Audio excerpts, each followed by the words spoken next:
जैसा कि नाम है, आप तक पहुंचाएंगे सही और सटीक खबर।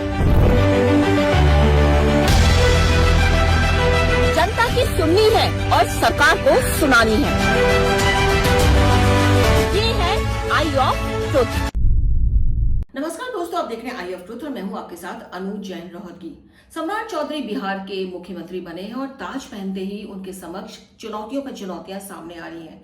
जी हां, हाल ही में जो 2 रिपोर्ट्स बिहार में सामने आई है उससे लग रहा है कि सम्राट चौधरी के समक्ष बहुत बड़ी चुनौती है कि वो प्रधानमंत्री पीएम मोदी को कैसे खुश रखें, क्योंकि पीएम मोदी इन जो रिपोर्ट्स आई हैं उनसे बहुत हद तक नाराज हो सकते हैं। बिहार में जो स्थिति चल रही है, अब आप समझेंगे कि रिपोर्ट है क्या। सबसे पहली रिपोर्ट है जिसकी हम चर्चा करते हैं बिना देरी के। ये रिपोर्ट यूडायस जो इंटरनल कमेटी है वहां की, यूडायस उनका नाम है, इंटरनल कमेटी, जिसे खुद वहां के शिक्षा विभाग ने बनाया है। आप जानिए ये प्राइवेट कोई रिपोर्ट नहीं है, ये खुद गवर्नमेंट की बनाई हुई कमेटी है शिक्षा विभाग की, उसकी रिपोर्ट है जिसमें वो बता रही है कि स्कूल में जो बिहार के जो स्कूल में उनकी हालत बद से बदतर है इस समय। और जो रिपोर्ट है वो बताती है कि जो टोटल स्कूल है बिहार के उसमें 20% जो स्कूल है उनके जो शौचालय टॉयलेट्स हैं वो ऐसे हैं जिसमें पानी ही नहीं है। जी हाँ, अब आप जानिए जिन टॉयलेट्स में पानी ही नहीं होंगे उन टॉयलेट्स का क्या काम है। और हमने आपको बताया ना कि ये जो स्कीम है ये सीधी पीएम मोदी की जो स्कीम है, शौचालय देश भर में शौचालय खोलने की स्कीम है, वो स्कीम इसके तहत जो है धता बताती है और बताती है कि बिहार में जो ये स्कीम है, जो शौचालय है वो काम नहीं कर रहे हैं। मतलब देश भर में अगर शौचालय खुले हैं और बिहार में अगर शौचालय खोले गए हैं तो उनमें पानी ही नहीं है, चाहे वो स्कूल में हो चाहे वो बाहर हो कहीं हो, उनमें पानी ही नहीं है। तो जाहिर तौर पर ये एक बहुत बड़ी खबर है और विपक्ष के हाथ जब ये आंकड़े लगेंगे तो जाहिर सी बात है वो सम्राट चौधरी को तो घेरेंगे लेकिन साथ में पीएम मोदी को भी घेरेंगे, क्योंकि जो स्कीम है सीधे तौर पर शौचालय की जो उनकी देश भर में शुरू की गई स्कीम है जो काफी लोकप्रिय हुई है, वो बिहार में जो ग्राउंड लेवल पर स्थिति है उसको बता रही है। ये जो खबर है 20% स्कूल, आप समझ सकते हैं कि कितना बड़ा नंबर है कि वहां पे टॉयलेट्स तो बन गए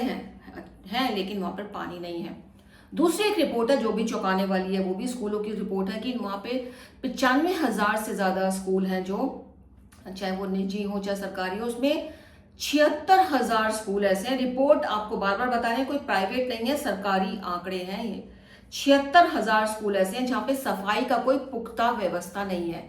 मतलब वहां पे रेगुलर कोई सफाई कर्मी नहीं आते हैं या कोई और व्यवस्था नहीं है, तो कोई पुख्ता व्यवस्था नहीं है। तो आप सोचिए जब पुख्ता व्यवस्था नहीं होगी तो सफाई का स्कूल में क्या हाल होगा। तो ये बात है। और ये अगर हम बात करें, ये सीधे सीधे जो पीएम मोदी और केंद्र सरकार की जो योजना है स्वच्छ भारत अभियान, उसको बताती है कि ग्राउंड लेवल पर बिहार की जो स्थिति है वो चौंकाने वाली है। और कहीं ना कहीं विपक्ष के पास जब ये आंकड़े पहुंचेंगे, क्योंकि अभी हाल फिलहाल में रिपोर्ट आई है, जाहिर सी बात है विपक्ष इसको मुद्दा बनाएगा और पीएम मोदी को घेरेगा और साथ में सम्राट चौधरी की क्लास तो लगेगी। सबसे पहले आपको क्या करना है, सबसे पहले आपको इन समस्याओं पर ध्यान देना है। चलो, अच्छी बात यह है कि इसमें कि केंद्र सरकार की योजनाएं हैं जिनसे क्लैश कर रहा है, तो हो सकता है कि आने वाले समय में बिहार के स्कूलों में स्थिति सुधरे पानी को लेकर के, और जहां वहां पढ़ने वाले बच्चे हैं जो परेशान हो रहे हैं, उनको जो परेशानी है वो खत्म हो।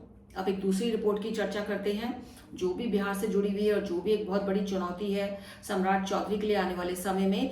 केंद्रीय भूजल बोर्ड सेंट्रल गवर्नमेंट के अंडर आता है। आपको बता दें, भूजल मतलब वाटर लेवल की क्या स्थिति है उसके बारे में सारा रिकॉर्ड रखता है ये बोर्ड। वो उसने बिहार में जो भूजल की स्थिति है, वाटर लेवल है, उसका जो घटता दर है उस पर चिंता जताई है। अपनी हाल ही एक रिपोर्ट में उसने बताया है कि जिस तरह से भूजल का इस्तेमाल हो रहा है बिहार में और नया वाटर लेवल के जो बढ़ाने के जो मापदंड है वो नहीं बढ़ रहे हैं, वाटर लेवल की बदबारी हो रही है, उसके कारण हाल साफ है कि आने वाले 20-25 साल में बिहार की जनता वाटर के लिए त्राही त्राही करेगी। मतलब पानी का इतना अभाव हो जाएगा क्योंकि वहां का वाटर लेवल बिल्कुल खत्म होता जा रहा है।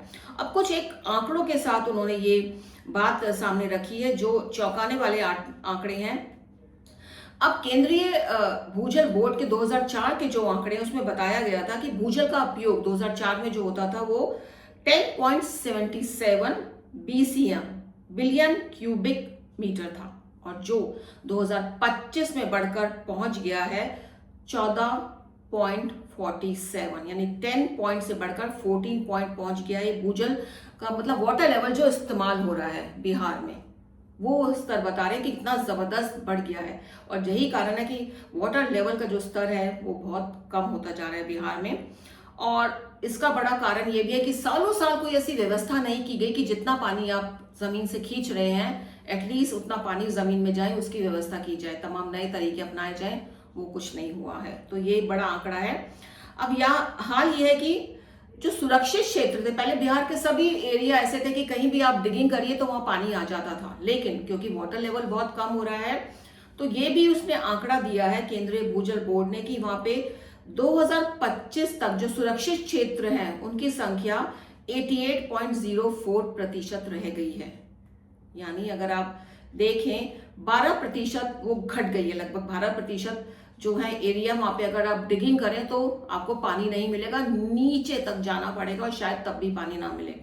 और वाटर लेवल कम हो रहा है, इसके और क्या दुष्परिणाम है, ये भी बहुत चिंता की बात है। वो भी रिपोर्ट में बताया गया है कि वाटर लेवल जब कम होता है तो आपको डिगिंग करनी पड़ती है और डिगिंग, क्योंकि पानी का स्तर बहुत नीचे चला गया जमीन पे, तो आप डिग डिग डिग करते रहते हैं और बहुत नीचे जाकर आपको पानी मिलता है। तो इससे क्या होता है, पानी की जो प्योरिटी है वो खत्म हो जाती है, क्योंकि पानी में जो मिल जाते हैं रिपोर्ट के अनुसार पानी में फ्लोराइड, आर्सेनिक और आयरन की जो मात्रा है वो बहुत ज्यादा पाई गई, जो बहुत ज्यादा डिग करके पानी निकाला गया। अब आपको बता दें ये पानी एक तरह से जहरीला पानी माना जाता है, जो ना हमारी फसलों के लिए अच्छा है, हमारी फसलों को खराब करता है, और जो हम अगर पिए इस पानी को तो कई तरह की भयंकर बीमारियां, कैंसर सबसे बड़ी बीमारी है। जो आर्सेनिक जो सॉरी जहरीला तत्व है, कैंसर के मामले इससे बढ़ते हैं। और आपने सुना भी होगा, बहुत सी रिपोर्ट आती है कि पानी इतना जहरीला है उस जगह पे कि बहुत से जो लोग हैं वो कैंसर से पीड़ित पाए जा रहे हैं। कई ऐसी रिपोर्ट आप सुनते होंगे। तो उसका कारण ये होता है कि वाटर लेवल कम हो जाता है, डिगिंग बहुत ज्यादा शुरू हो जाती है और जो नीचे से पानी निकलता है वो जहरीला होता है। तो कई ऐसी बीमारियां हैं जिसका खतरा है, जैसे किडनी की बीमारी होती है, हार्ट की बीमारी हो जाती है। जहरीला पानी पिएंगे तो हर ऑर्गन पर उसका असर पड़ेगा। अब ये रिपोर्ट में भूजल को सुरक्षित रखने के लिए उपाय भी दिए गए हैं। सम्राट चौधरी को देखना है कि किस तरह से इन उपाय, सबसे बड़ी बात है वाटर हार्वेस्टिंग की, जो रेन पानी का, बारिश का पानी आता है उसको स्टोर किया जाए, फिर बर्बादी कम की जाए, जहां एक बाल्टी में काम हो जाता है वहां दर्जनों बाल्टी इस्तेमाल ना हो। ये सब चीजें जो है पानी की बर्बादी रोकने के लिए कही है भूजल बोर्ड ने, जो केंद्र की है। तो यहाँ पे आपको बता दें हम क्यों कह रहे हैं कि बिहार के जो नए सीएम बने उनके लिए बड़ी चुनौती है, क्योंकि दोनों योजनाएं जिनका हमने जिक्र किया है सीधे तौर पर वो पीएम मोदी की फेवरेट योजनाएं और काफी लोकप्रिय हुई हैं। और ऐसे में जब पता चलता है कि बिहार के ग्राउंड लेवल पर स्कूलों में इन योजनाओं पर अमल ही नहीं हो रहा है, इन योजनाओं के तहत कुछ फैसिलिटीज नहीं है, तो डेफिनेटली इसका खामियाजा सीधा और सीधा मुख्यमंत्री को ही झेलना पड़ेगा, जो नाराजगी है। और दूसरी बात यह है कि पिछले अगर हम सालों साल 20 साल की बात करें तो इस 20 साल में बिहार में किसने राज किया है? बिहार में जेडीयू ने राज किया। और जेडीयू कौन है? वो ज्यादातर समय में बीजेपी का सहयोगी दल रहा है और बहुत बार बीजेपी की सहयोगी सरकार भी रही है। तो आप ये ठीकरा अब किसी विपक्ष पर भी नहीं ठोक सकते हैं कि उन्होंने काम ही नहीं किया, इसलिए ये स्थिति पैदा हुई है। ये समझने वाली बात है दोस्तों, बहुत अहम मुद्दा है ये कि आप किसी को इसको हम किसी पर ब्लेम गेम नहीं कर सकते हैं। सीधे सीधे तौर पर आपकी रिस्पॉन्सिबिलिटी थी, आप सरकार में थे, आपका सहयोगी दल सरकार में था, तब बिहार में ये हालत बनी गई है कि ना वाटर लेवल का स्तर नीचे जा रहा है, स्कूलों की हालत ऐसी है। तो ऐसे में सम्राट चौधरी के पास कोई फोड़ने के लिए ठीकरा भी नहीं है कि आरजेडी की गलती से ऐसा हुआ है या फलां की गलती से ऐसा हुआ है। आपकी ही गलती से ऐसा हुआ है, आपके सहयोगी दल की गलती से ऐसा हुआ है। तो चुनौती बहुत बड़ी है और सम्राट चौधरी को ये मुद्दे जो है प्रायोरिटी पे दूर करने होंगे, नहीं तो जैसा कि हमने आपको पहले ही बताया कि सीधे तौर पर क्योंकि पीएम मोदी से जुड़ी योजनाएं हैं, इसका असर होगा, चैलेंजिंग होगा और इस बात पर पीएम मोदी नाराज भी हो सकते हैं। और प्रधानमंत्री की नाराजगी कौन चाहेगा भला? तो ये खबर हमको लगा बहुत इंपॉर्टेंट खबर है दोस्तों। कोशिश रहती है कुछ ऐसे मुद्दे उठाकर लाएं जो ज्यादा चर्चा में नहीं आए और कहीं ना कहीं जो टच करते हैं हमारे आम जिंदगी को, हम लोग उससे परेशान हैं। उम्मीद है हमारा ये प्रोग्राम आपको पसंद आया होगा, तो देखते रहिए, बने रहिए हमारे साथ आई ऑफ ट्रुथ के साथ। हमारे चैनल आई ऑफ ट्रुथ को सब्सक्राइब कीजिए यूट्यूब पर, इसे फॉलो कीजिए फेसबुक पर, इंस्टाग्राम पर, ट्विटर पर और कू पर। हमारे चैनल के बारे में फीडबैक देने के लिए हमें मेल कीजिए ioftruth.6@gmail.com पर।